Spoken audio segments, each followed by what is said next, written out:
And let's continue with the third chapter of A Tale of Two Cities from the second book, The Golden Thread. It is called A Disappointment, and we are in the midst of a trial for treason.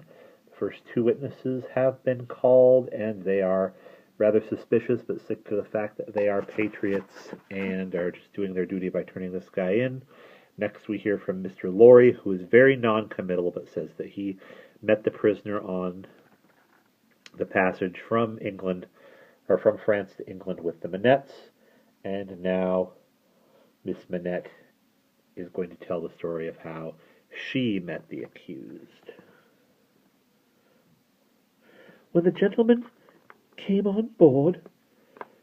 "Do you mean the prisoner?" inquired the judge, knitting his brows. "Yes, my lord." "Then say the prisoner." "When the prisoner came on board, he noticed that my father," turning her eyes lovingly to him as he stood beside her, "was much fatigued and in a very weak state of health.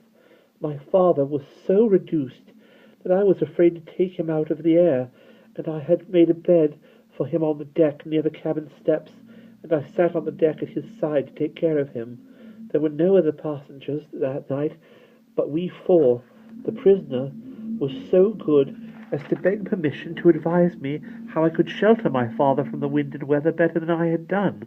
I had not known how to do it well, not understanding how the wind would set when we were out of the harbour. He did it for me. He expressed great gentleness and kindness for my father's state, and I am sure he felt it.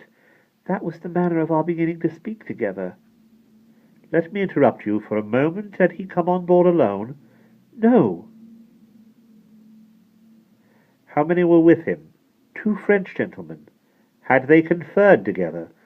"They had conferred together until the last moment, when it was necessary for the French gentlemen to be landed in their boat." "Had any papers been handed among them, similar to those lists?" "Some papers had been handed about among them, but I don't know what papers." "Like these in shape and size?" "Possibly, but indeed I don't know, although they stood whispering very near me, because they stood at the top of the cabin steps to have the light of the lamp that was hanging there. It was a dull lamp, and they spoke very low, and I did not hear what they said and saw, only that they looked at papers." "Now to the prisoner's conversation, Miss Manette." "The prisoner was as open in his confidence with me, which arose out of my helpless situation, as he was kind and good and useful to my father.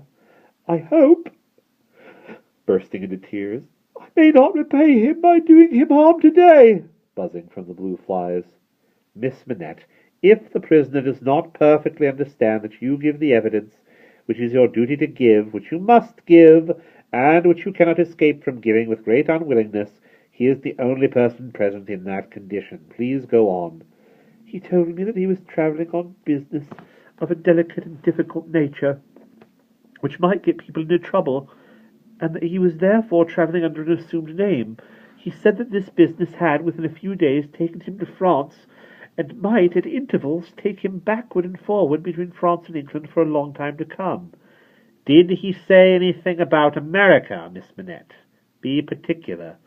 "He tried to explain to me how that quarrel had arisen, and he said that, so far as he could judge, it was a wrong and foolish one on England's part.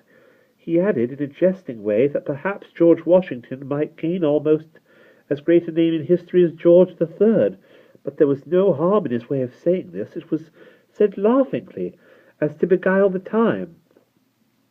Any strongly marked expression on the part of a chief actor in a scene of great interest to whom many eyes are directed will be unconsciously imitated by the spectators.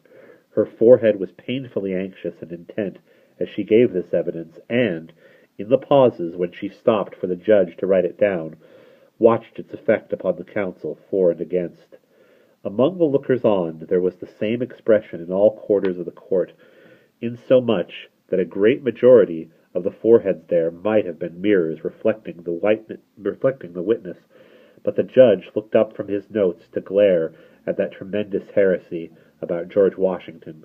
Mr. Attorney General now signified to my lord that he deemed it necessary, as a matter of precaution, and formed to call the young lady's father Dr. Manette, who was called accordingly. "Dr. Manette, look upon the prisoner. Have you ever seen him before?" "Once, when he called at my lodgings in London, some 3 years or 3 years and a half ago." "Can you identify him as your fellow passenger on board the packet, or speak to his conversation with your daughter?" "Sir, I can do neither." "Is there any particular and special reason for your being unable to do either?" He answered in a low voice. "There is." "Has it been your misfortune to undergo a long imprisonment without trial or even accusation in your native country, Dr. Manette?" He answered in a tone that went to every heart. "A long imprisonment." "Were you newly released on the occasion in question?" "They tell me so." "Have you no remembrance of the occasion?" "None. My mind is a blank. For some time, I cannot even say what time, when I employed myself in my captivity in making shoes, to the time when I found myself living in London with my dear daughter here, she had become familiar with me, when a gracious God restored my facilities, but I am quite unable to say how she had become familiar. I have no remembrance of the process." Mr. Attorney General sat down, and the father and daughter sat down together. A singular circumstance then arose in the case, the object in hand being to show that the prisoner went down with some fellow plotter untracked in the Dover mail on that Friday night in November 5 years ago, and got out of the mail in the night as a blind at a place where he did not remain, but from which he travelled back some dozen miles or more to a garrison and dockyard, and there collected information. A witness was called to identify him as having been at the precise time required in the coffee room of an hotel in that garrison and dockyard town, waiting for another person. The prisoner's counsel was cross-examining the witness with no result, except that he had never seen the prisoner on any other occasion, when the wigged gentleman, who had all this time been looking at the ceiling of the court, wrote a word or two on a little piece of paper, screwed it up, and tossed it to him.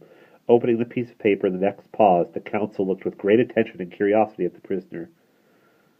"You say again, you are quite sure that it was the prisoner?" The witness was quite sure.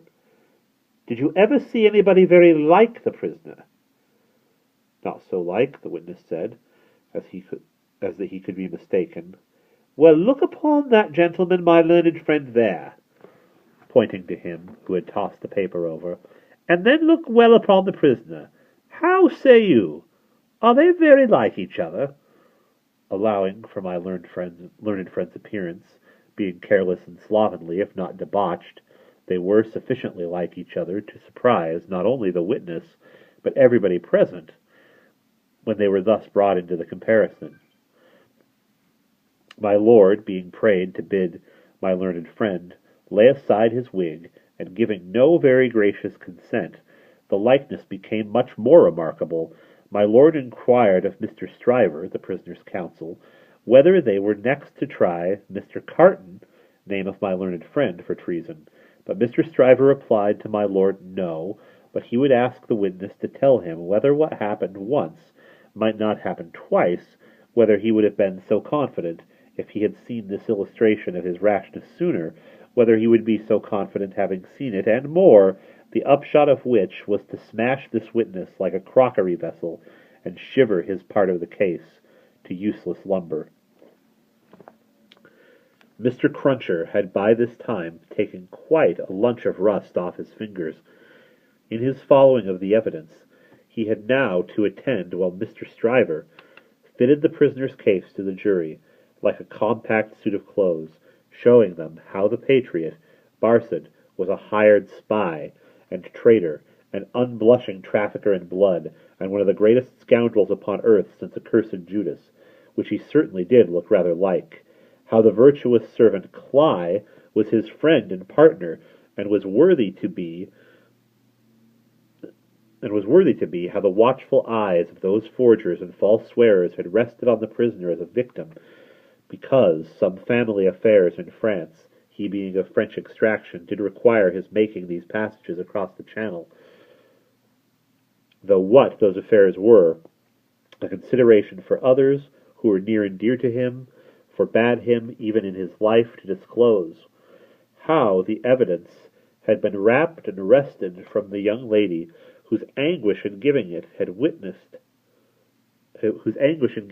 had witnessed, came to nothing, involving the mere little innocent gallantries and politenesses likely to pass between any young gentleman and young lady so thrown together, with the exception that the reference to George Washington, which was altogether too extravagant and impossible to be regarded as in any other light than as a monstrous joke. How it would be a weakness in the government to break down in this attempt to practice for popularity on the lowest national antipathies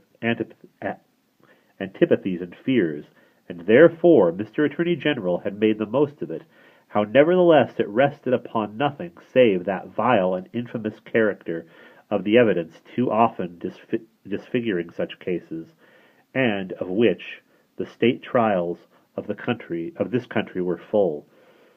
But there my lord interposed, with as grave a face as if it had not been true, saying that he could not sit upon that bench and suffer those illusions.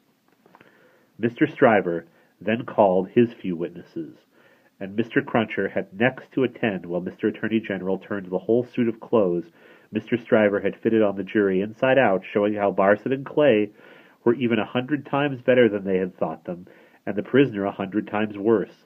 Lastly came my lord himself, turning the suit of clothes now inside out, now outside in, but on the whole decidedly trimming and shaping them into graveless clothes for the prisoner. And now the jury turned to consider, and the great flies swarmed again. And there we will pause.